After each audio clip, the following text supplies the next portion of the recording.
Frères et sœurs bien-aimés dans le Seigneur, que la présence vivante de Dieu visite votre cœur en cet instant précis.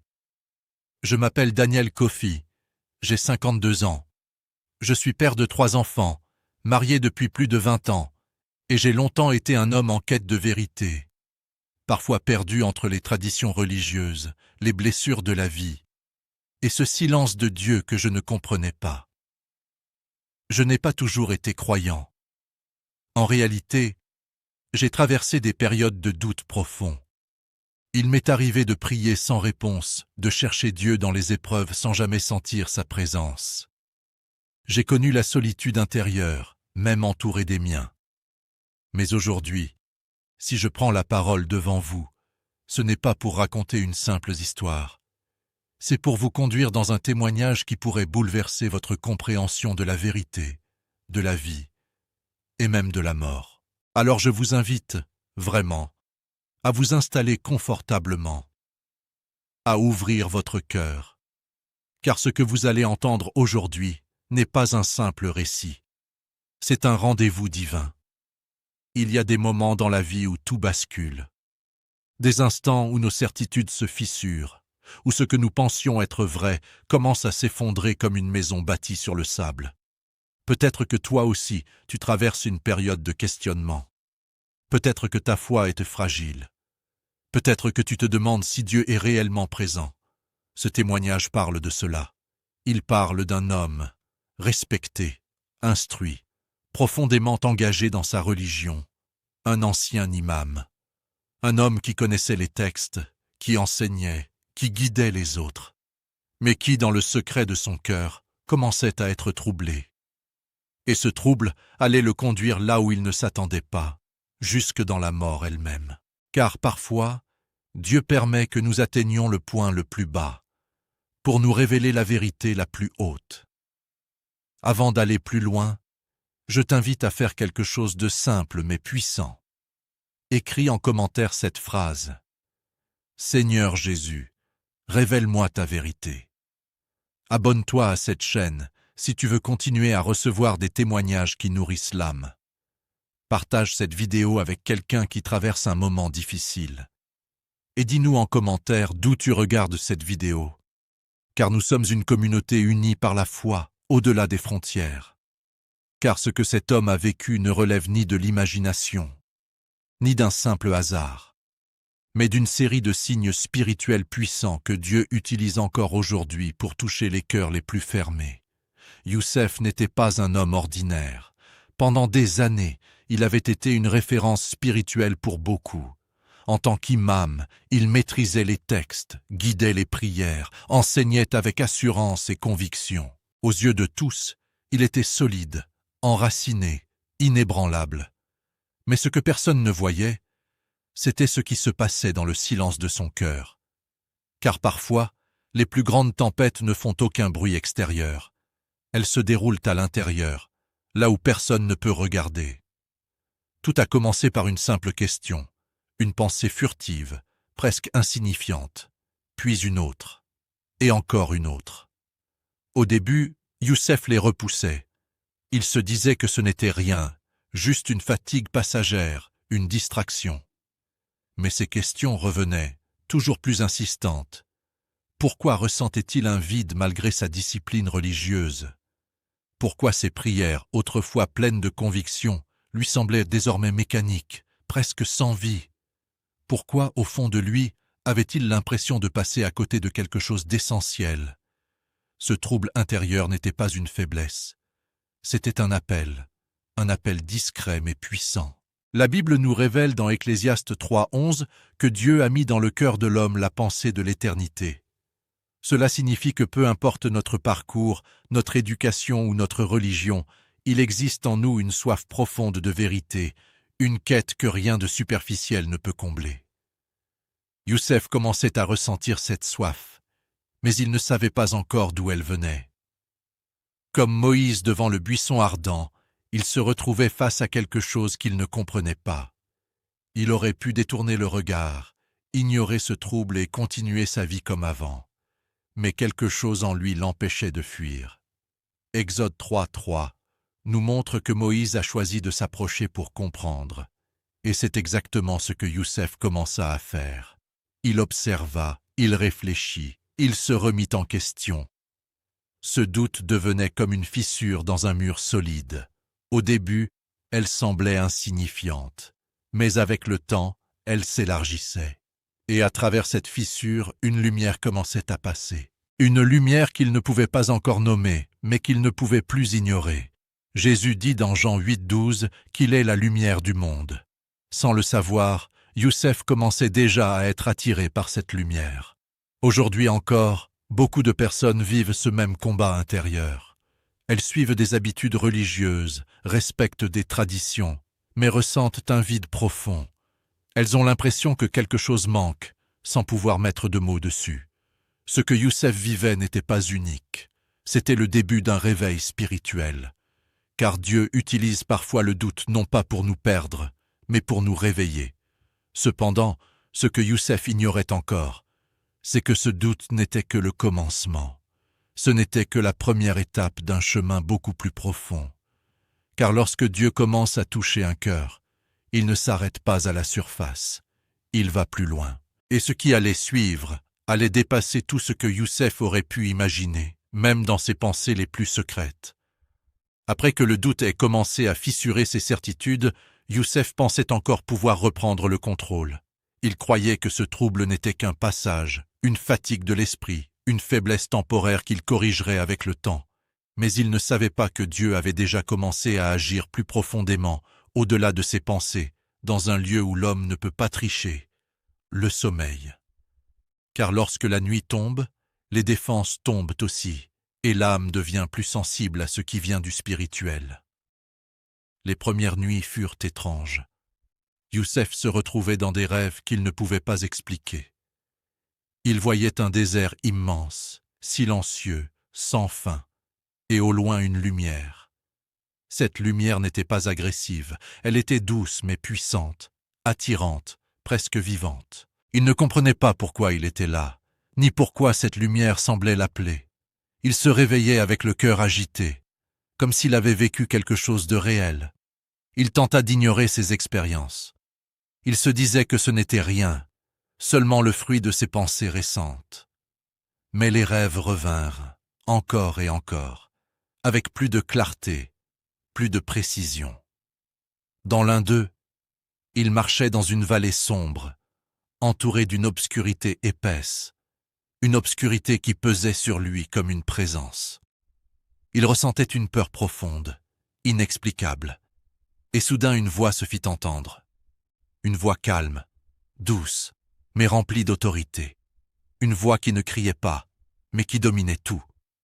Jean 10, 27 dit « Mes brebis entendent ma voix, je les connais, et elles me suivent. » À cet instant, Youssef ne connaissait pas encore cette parole, mais son esprit reconnaissait quelque chose que sa raison refusait d'accepter. Chaque matin, il se réveillait troublé. Il cherchait à analyser, à comprendre, à donner une explication logique. Mais plus il réfléchissait, plus il sentait que cela dépassait la simple imagination. Ses rêves avaient un poids, une présence, une profondeur différente. Il laissait en lui une trace durable, comme si quelque chose voulait lui parler. Dans la Bible, Dieu utilise souvent les rêves pour atteindre les cœurs. Joseph recevait des révélations en songe, et dans Matthieu 2,12, il est écrit que les mages furent avertis en rêve.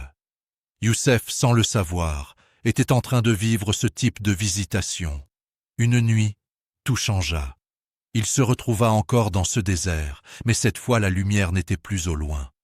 Elle s'approchait, lentement, puissamment. Et plus elle s'approchait, plus il ressentait une paix étrange, mélangée à une crainte profonde. Ce n'était pas une peur ordinaire. C'était comme une reconnaissance intérieure, comme si son âme savait qu'elle se trouvait devant quelque chose de saint. La lumière devint si intense qu'il ne pouvait plus la fixer. Pourtant, il ne voulait pas fuir. Jean 1, 5 dit « La lumière luit dans les ténèbres, et les ténèbres ne l'ont point reçue. » Pour la première fois, Youssef ne résistait pas. Il était attiré. Mais au moment où il voulait s'approcher davantage, il se réveilla brusquement. Son cœur battait fort et une question brûlait en lui. Qui est cette lumière? Cette expérience marqua un tournant, car désormais, ce n'était plus seulement un doute intellectuel, c'était une confrontation spirituelle. Aujourd'hui encore, Dieu parle de différentes manières, parfois dans le silence, parfois dans une pensée, parfois dans un rêve. Beaucoup ignorent ces signes, mais d'autres ressentent qu'il y a quelque chose de réel derrière. Peut-être que toi aussi, tu as déjà vécu un moment où tu as senti que Dieu te parlait, sans que tu puisses l'expliquer. Pour Youssef, ses rêves devenaient de plus en plus insistants. Ils le poursuivaient, ils le dérangeaient, ils le forçaient à se poser des questions qu'il ne voulait pas affronter. Et ce n'était que le début, car bientôt, ce ne serait plus seulement son esprit qui serait touché, mais son corps lui-même, et la réalité allait devenir encore plus bouleversante. Après les rêves troublants et les questions qui ne cessèrent de grandir en lui, Youssef entra dans une phase encore plus difficile.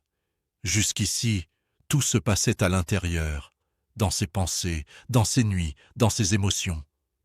Mais cette fois, ce fut son corps qui fut touché. Et quand le corps commence à céder, l'homme n'a plus de refuge. Tout a commencé de manière brutale. Un jour, sans avertissement, Youssef ressentit une fatigue inhabituelle. Ce n'était pas une simple fatigue liée au travail ou au stress, c'était une lourdeur profonde, comme si toute son énergie avait été aspirée. Il tenta de continuer ses activités, de prier, d'enseigner, de garder son rôle comme si tout allait bien, mais son corps ne répondait plus comme avant. Les jours passaient, et son état empirait. Des douleurs apparurent. Une faiblesse s'installa. Il commença à perdre le contrôle de lui-même. Lui qui était fort, respecté, stable, devenait fragile. Et cette fragilité le dérangeait profondément, car elle touchait son orgueil. Il n'était plus celui qui rassure, il devenait celui qui a besoin d'aide. Et cela, il ne l'acceptait pas.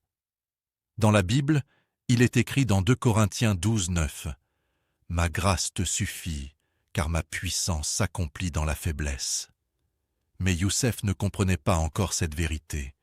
Pour lui, la faiblesse était une honte, un échec, une perte de dignité. Pourtant, ce moment était crucial, car Dieu utilise parfois la faiblesse pour briser les barrières que la force avait construites. Plus son état se dégradait, plus Youssef se retrouvait face à lui-même. Les nuits devenaient plus difficiles, les rêves continuaient, la lumière revenait, la voix aussi. Mais cette fois, il n'avait plus la force de résister comme avant. Il était épuisé, physiquement et mentalement, et dans cet état, quelque chose changea. Il commença à prier différemment, non plus avec assurance, mais avec désespoir, non plus avec des mots appris, mais avec un cri intérieur, comme Jonas dans le ventre du poisson qui cria à Dieu dans sa détresse. Jonas 2,2 dit « Dans ma détresse, j'ai invoqué l'Éternel, et il m'a exaucé. » Youssef entra dans cette dimension. Une prière réelle. Une prière qui ne cherche plus à impressionner, mais à survivre.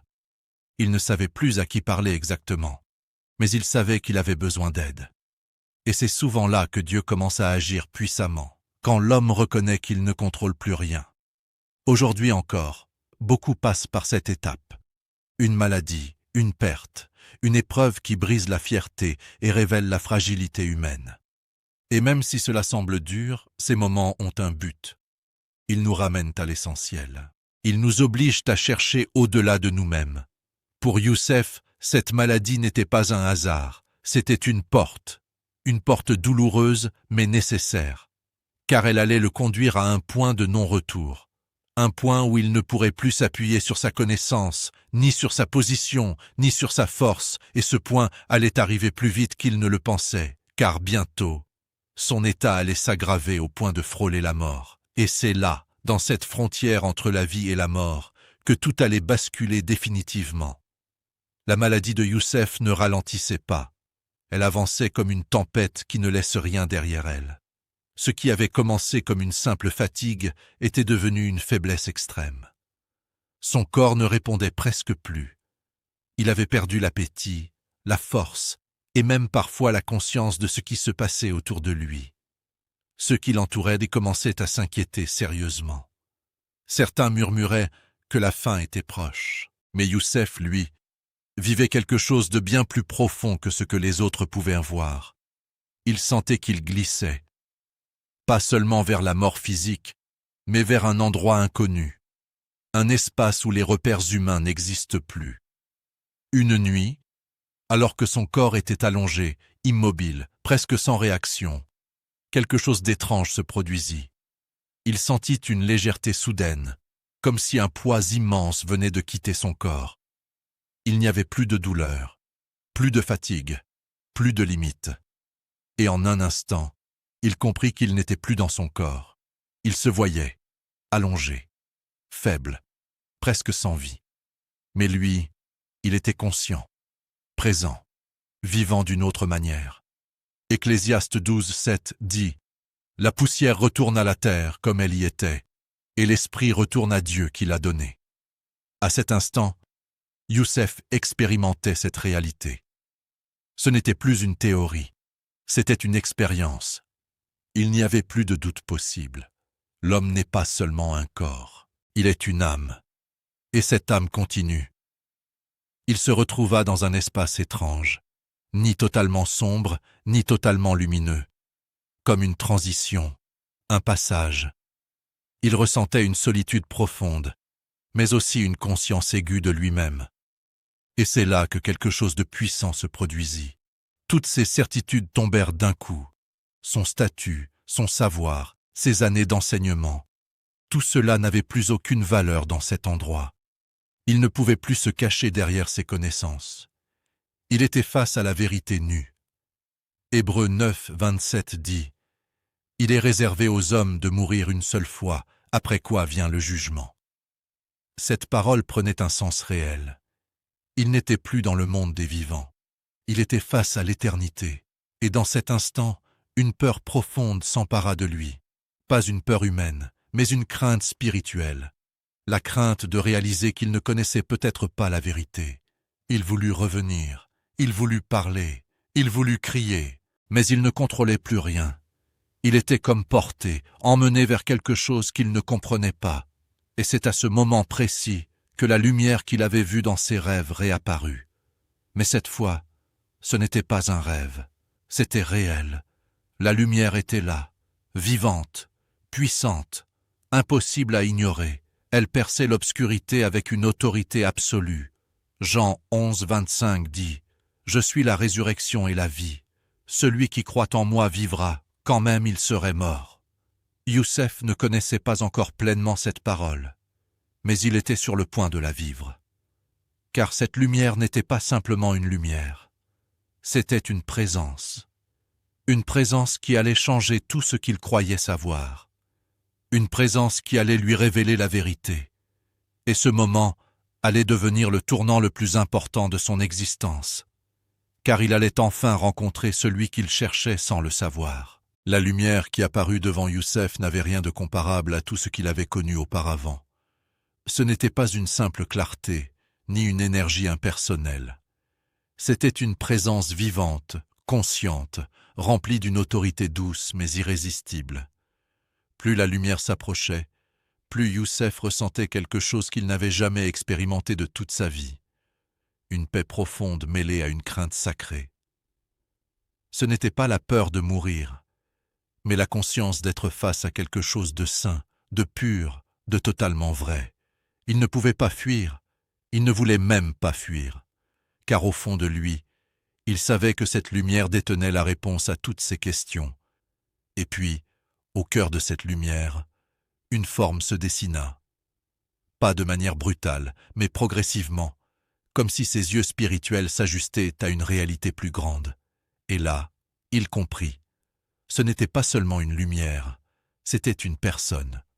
Jésus, celui dont il avait entendu parler, mais qu'il n'avait jamais vraiment cherché à connaître. Celui qu'il considérait autrefois comme un simple prophète, se tenait maintenant devant lui, vivant, glorieux, réel. Jean 14:6 dit « Je suis le chemin, la vérité et la vie. Nul ne vient au Père que par moi. » À cet instant, Cette parole n'était plus une doctrine. C'était une réalité. Youssef tomba, comme submergé par la présence. Il ne pouvait pas parler normalement. Les mots ne sortaient pas comme avant. Tout ce qu'il croyait savoir s'effondrait. Tout ce qu'il avait enseigné, tout ce qu'il avait défendu, semblait soudain incomplet face à cette vérité vivante. Et Jésus parla, pas avec dureté, pas avec condamnation, mais avec une autorité remplie d'amour, une voix qui pénétrait jusqu'au plus profond de son être, une voix qui ne se contentait pas d'être entendue, mais qui transformait. Il lui révéla ce que son cœur cherchait depuis toujours, que la vérité n'est pas seulement un texte, mais une personne, que le salut ne s'obtient pas par des efforts humains, mais par une relation, que Dieu n'est pas distant, mais qu'il s'est révélé en Jésus-Christ pour sauver l'humanité. Acte 4:12 dit « Il n'y a de salut en aucun autre, car il n'y a sous le ciel aucun autre nom qui ait été donné parmi les hommes par lequel nous devions être sauvés. » Youssef comprit alors quelque chose de bouleversant. Toute sa vie, il avait cherché Dieu, mais il ne l'avait pas encore rencontré de cette manière. Et maintenant, face à Jésus, tout devenait clair. Ses doutes, ses rêves, sa maladie, sa sortie du corps, tout cela n'était pas un hasard. C'était un chemin qui l'avait conduit jusqu'à cette rencontre. Mais dans cette révélation, il y avait aussi une urgence, une vérité forte, car il comprenait maintenant que la vie terrestre est une préparation, que ce choix de reconnaître la vérité doit se faire avant qu'il ne soit trop tard. Et dans cet instant, Youssef fit ce qu'il n'avait jamais fait auparavant.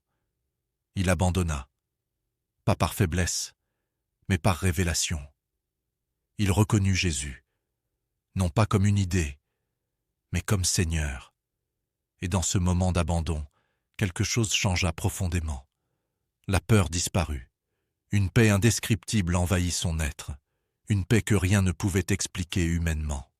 Philippiens 4:7 dit « Et la paix de Dieu, qui surpasse toute intelligence, gardera vos cœurs et vos pensées en Jésus-Christ. » Mais ce moment n'était pas la fin, c'était un commencement, car après cette rencontre, une décision allait être prise, une décision qui allait déterminer s'il restait dans cette réalité ou s'il retournait parmi les vivants pour témoigner. Et ce qui allait suivre allait transformer non seulement sa vie, mais celle de tous ceux qui entendraient son histoire. Après cette rencontre bouleversante avec Jésus, Youssef pensait que tout était terminé. Il se sentait enveloppé d'une paix qu'il n'avait jamais connue auparavant. Il n'y avait plus de peur, plus de confusion, plus de lutte intérieure. Tout était devenu clair, simple, évident. La vérité ne se discutait plus, elle était devant lui, vivante. Mais à cet instant précis, quelque chose d'inattendu se produisit. La présence de Jésus resta un moment, comme si le temps s'était arrêté. Puis une parole fut déposée dans son esprit. Pas une longue phrase, pas un discours compliqué, mais une instruction claire, directe, remplie d'autorité. Il devait retourner dans son corps, retourner dans le monde des vivants, retourner témoigner. Jean 20:21 dit « Comme le Père m'a envoyé, moi aussi je vous envoie. » Youssef comprit que cette expérience n'était pas seulement pour lui. Ce qu'il avait vu, ce qu'il avait vécu, ce qu'il avait compris, devait être partagé. Il ne pouvait pas garder cela pour lui. Et soudain, tout changea. La lumière sembla se retirer doucement, non pas comme une disparition brutale, mais comme un voile qui se referme. La paix resta, mais l'environnement autour de lui commença à changer. Il sentit à nouveau une lourdeur, une attraction vers le bas, comme s'il était ramené vers quelque chose de dense, de limité, et en un instant, il réintégra son corps. Le choc fut violent. La douleur revint, la fatigue aussi. Il ouvrit les yeux brusquement, haletant, comme quelqu'un qui revient d'un endroit très lointain. Autour de lui, les visages étaient figés, certains pleuraient, d'autres semblaient choqués, car pour eux, Youssef était parti, mais il venait de revenir, et il n'était plus le même. Son regard avait changé, Il n'y avait plus cette dureté, plus cette assurance humaine. Il y avait une profondeur nouvelle, une paix visible, une lumière intérieure. Il tenta de parler, mais les mots ne venaient pas immédiatement. Comment expliquer l'inexplicable? Comment décrire une réalité spirituelle avec des mots humains? Pourtant, il savait une chose, il devait témoigner. Comme Lazare qui est revenu à la vie après 4 jours, Youssef était désormais un témoin vivant. Jean 11, 43-44 montre que lorsque Jésus appelle, même la mort doit obéir. Et Youssef venait de vivre cette autorité. Sa vie ne lui appartenait plus de la même manière. Elle était devenue un message. Ce que Youssef comprit après son retour est une vérité que beaucoup ignorent encore aujourd'hui. Une erreur silencieuse, répandue, mais dangereuse. Il réalisa que beaucoup de personnes pensent connaître Dieu, sans l'avoir réellement rencontré. Ils suivent une religion, respectent des règles, récitent des prières. Mais leur cœur reste loin. Matthieu 15, 8 dit « Ce peuple m'honore des lèvres, mais son cœur est éloigné de moi. » Youssef avait vécu cela. Il était sincère, engagé, discipliné. Mais il n'avait pas encore expérimenté une relation vivante avec Dieu, et c'est cela que Jésus lui avait révélé. La foi n'est pas seulement une pratique extérieure, ce n'est pas une identité sociale, ce n'est pas une tradition, c'est une rencontre, une transformation intérieure, une nouvelle naissance. Jean 3, 3 dit « Si un homme ne naît de nouveau, il ne peut voir le royaume de Dieu. » Cette vérité est souvent négligée.